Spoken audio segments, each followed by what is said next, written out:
IndusInd bank देखिए days लो पर आ चुका है, गिरते ही जा रहा है। जब हम बात कर रहे थे तो करीब 24% 25% नीचे था, अब देखिए घटकर 27% के आसपास ये गिरावट इस स्टॉक में आ चुकी है। सर डेज लो पर आ चुका है इंडसइंड बैंक, 650 के बेहद करीब इस वक्त।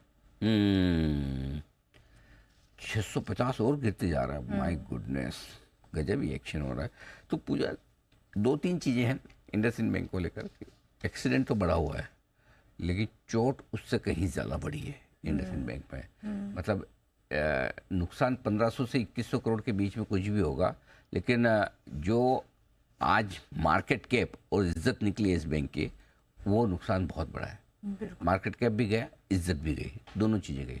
और सबसे बड़ी बात यह है कि अगर किसी भी प्रमोटर को ये लगता है कि मेरी जाके बात करने से, सफाई देने से अगर स्टॉक में रिकवरी होगी या मार्केट को कॉन्फिडेंस होगा या लोग भरोसा करेंगे, और वो नहीं होता है, वो और ज़्यादा खतरनाक बात है।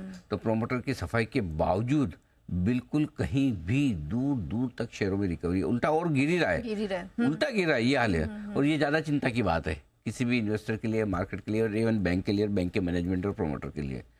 इसका मतलब क्लियर कट है, मार्केट को कॉन्फिडेंस है नहीं, न इंडसइंड बैंक के मैनेजमेंट पे कॉन्फिडेंस है, न प्रोमोटर पे कॉन्फिडेंस है, जो हिंदुजा ग्रुप है, दोनों पर कॉन्फिडेंस नहीं। ये बहुत क्लियर कट दिख रहा है, और इसी वजह से स्टॉक इतना बुरी तरह से पिटा है।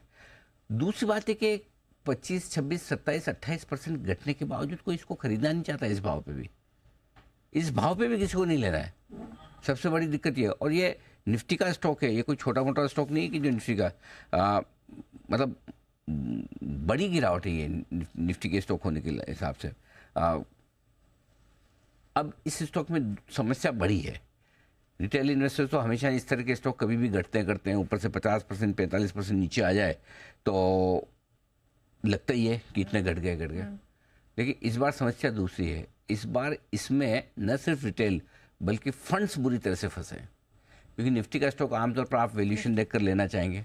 आपको लगता है कि बुक वैल्यू से आसपास कम या दूसरे बैंक्स के मुकाबले में सस्ता ट्रेड कर रहा है। आप ये गेस करेंगे कि यार इसकी, चलो मान लिया बुक वैल्यू एडजस्ट होकर इतनी कम होगी, उस हिसाब से भी वैल्यूएशन सस्ता है। लेकिन अगर बुक वैल्यू छोड़िए, आप प्रॉफिटेबिलिटी पे ही क्वेश्चन मार्क आ जाए, तो इस बार न सिर्फ रिटेल बल्कि इसमें बड़े बड़े फंड्स भी फंसे हैं।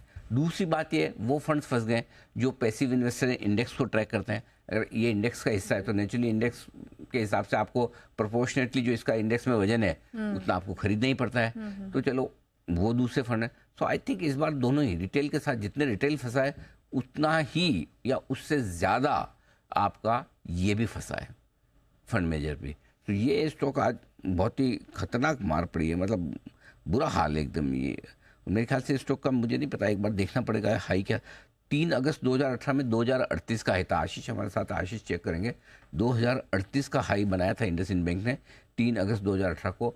आई होप कि उसके बाद शायद कुछ बोनस या स्प्लिट वगैरह ऐसा हुआ हो, याद तो मुझे नहीं आता।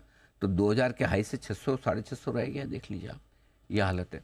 और एक ही साल में मेरे ख्याल से करीबन पिछले एक साल में देखें तो साल भर में भी मेरे ख्याल से काफ़ी कुछ घट। कल तो मैं देख रहा था, कल तक एक साल में 40% कुछ घटा हुआ था। आज का और गिनेंगे तो हो सकता है एक साल में भी 50% के आसपास घटा हुआ हो, तो बड़ी बात नहीं। साल भर का हाई देखिए, 52 वीक हाई क्या दिखा रहा है, एक बार जरा आप देखेंगे जी। 2 वीक हाई दिखा रहा है 1570 देख लो, तो 650 रह गया, तो बड़ी गिरावट होती हुई दिख रही है। सो इंडसइंड बैंक, बड़ा एक्सीडेंट, गांव और चोट उससे कहीं ज़्यादा बड़ी और गहरी। वक्त लगेगा बहुत भरने में, और भरेगा भी कि नहीं इसकी भी कोई गारंटी नहीं। बिल्कुल, इस पे विजय जी भी कुछ कहना चाह रहे हैं। जी विजय जी बताइए, इंडसइंड बैंक पर क्या व्यू बन रहा है आपका? देखिए, व्यू मैं अपना पहले बता चुका हूँ पूजा। मेरा ये कहना है कि जब एक प्रोफेशनली रन बैंक होता है तो मुझे लगता है प्रमोटर्स को नहीं आना चाहिए, क्योंकि जब प्रमोटर्स आके क्लैरिफिकेशन दे रहे हैं तो वो बात भी ठीक नहीं है। मुझे लगता है ये भी मार्केट ने नेगेटिवली ही लिया है कि प्रमोटर्स क्लैरिफिकेशन दे रहे हैं। जब भी कोई बड़ा बैंक, निफ्टी का बैंक है, तो जब प्रोफेशनली रन है तो फिर प्रोफेशनल्स को जवाब देना चाहिए। तो मुझे तो ये भी डर है कि ये और ज़्यादा यहाँ से 100, 150, 200 रुपये और ना निकल जाए, क्योंकि बैंकिंग जो है वो ट्रस्ट बिजनेस है। आप चाहे इतने बड़े फंड्स इसके अंदर हैं, DIIs हैं, FIIs हैं, बहुत अच्छी खासी होल्डिंग है। अनिल जी ने बिल्कुल ठीक कहा कि बहुत सारे फंड्स इस बार फंस गए, तो सारा ट्रस्ट हिल जाता है। और मुझे डर है कहीं एक दूसरा यस बैंक तो तैयार नहीं कर रहे हैं हम लोग, मार्केट में यस बैंक तो नहीं देखने वाले। तो बहुत ही गलत हुआ है, और मुझे लगता है ऐसे बैंक्स में जहाँ प्रोफेशनली रन मैनेजमेंट होती है तो वहाँ पे प्रमोटर्स को नहीं आना चाहिए। बिल्कुल, तो ये है इंडसइंड बैंक पे सलाह। और इंडसइंड